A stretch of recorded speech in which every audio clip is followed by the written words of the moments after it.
अविवाहित पुत्रकन्या बा विवाह योग्य पुत्रकन्या जो मैंने रही से माने निजर बयस जेतिकी मन कर आपण को वर्तमान 30 वर्ष आपण 30 टी बेलपत्र संग्रह करंतु।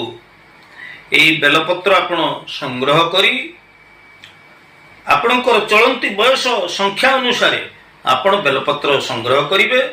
सेथिरे आपण लाल चंदन रे राम बोलिकरी लिखिबे। राम बेलपत्र ऊपर राम लिखिबे एवं एई बेलपत्रटी को आपण महादेवंक ऊपर शिवलिंग ऊपर अर्पण करंतु।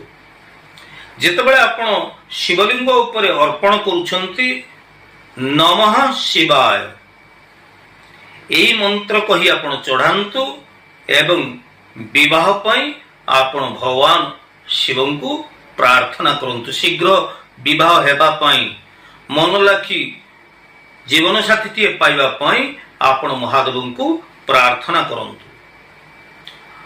आपण जदि प्रत्येक सोमवार रे एई भली उपाय करंती आपण अति कम रे 5 सोमवार अति बेसी हेले आपण 16 सोमवार जाय मध्य एई उपाय को पालन करि परिबे। किंतु शर्त एठी मु जेमति पूर्वरु कहछि भवानी शंकर वंदे श्रद्धा विश्वास रूपेण।